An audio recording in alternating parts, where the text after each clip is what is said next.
భారత జాగృతి సభ జరుగుతోంది. అందులో కవిత మాట్లాడుతున్నారు. ఇప్పుడు లైవ్ చూద్దాం. కర్పూరి ఠాకూర్ గారికి నివాళులు అర్పించుకున్నాం. ఈ సభ, ఈ రౌండ్ టేబుల్ కాన్ఫరెన్స్ నివాళులు అర్పిస్తూ ఉంది ఆ మహనీయులందరికీ అనేటటువంటిది 3వ తీర్మానంగా పెట్టుకున్నాం. అట్లానే భారతరత్న జ్యోతిబా పూలే గారికి ఇవ్వాలనేటటువంటిది డిమాండ్ చేస్తూ ఉన్నాం కేంద్ర ప్రభుత్వాన్ని అనేటటువంటిది. నెక్స్ట్ తర్వాత రాష్ట్ర ప్రభుత్వం, ఇదే ఫస్ట్ కేంద్రం 3 చెప్పేసాను ఫస్ట్.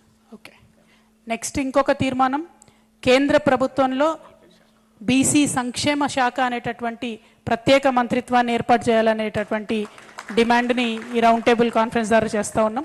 అట్లానే కేంద్ర ప్రభుత్వం బీసీ జనగణన త్వరితగతిన చేపట్టాలనేటటువంటి డిమాండ్ని కూడా ఈ రౌండ్ టేబుల్ తరఫున చేస్తూ ఉన్నాం.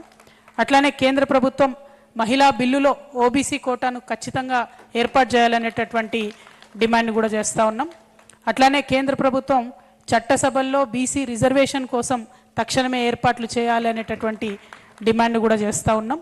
వీటితో పాటు రాష్ట్ర ప్రభుత్వం అసెంబ్లీలో పూలే గారి విగ్రహం ఏర్పాటు చేయడం కోసం 11th లోపల సానుకూల నిర్ణయం ఇవ్వడంతో పాటు విద్యార్థులందరికీ non detail టెక్స్ట్లో 8th, 9th, 10th క్లాస్లో ఉండే విద్యార్థులకి నాన్ డీటెయిల్ టెక్స్ట్లో సావిత్రిబా పూలే గారిది, జ్యోతిబా పూలే గారి జీవిత చరిత్ర, వారి ఐడియాలజీ ఉండాలనేటటువంటిది ఇంకొకటి తీర్మానం ప్రవేశపెడతా ఉన్నాం.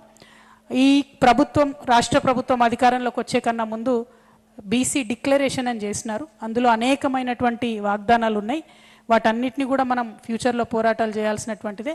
కానీ ప్రధానమైనది రాజకీయ ప్రాతినిధ్యం బీసీలుగా కోరుకుంటున్నాం కాబట్టి కులగణన చేసి రిపోర్ట్ తెప్పించి 6 నెలల్లోపు 42% లోకల్ బాడీస్లో రిజర్వేషన్ ఇస్తామనేటటువంటి అంశాన్ని తక్షణమే ఈ ప్రభుత్వం చేయాలనేటటువంటి డిమాండ్ ఈ రౌండ్ టేబుల్ తరఫున కోరుతా ఉన్నాము. అది that is the last demand. Thank you. ఓకేనా, అందరికి సమాధానమే? Thank you.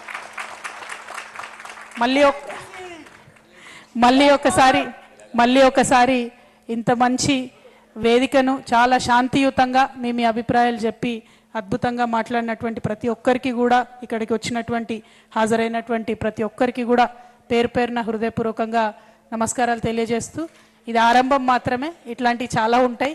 అన్నిట్లో పాల్గొనడానికి ఓపికతోని, సహనంతో అందరూ కూడా ముందుకు వస్తారని చెప్పి మనస్ఫూర్తిగా కోరుతూ సెలవు తీసుకుంటున్నాను. Thank you. జై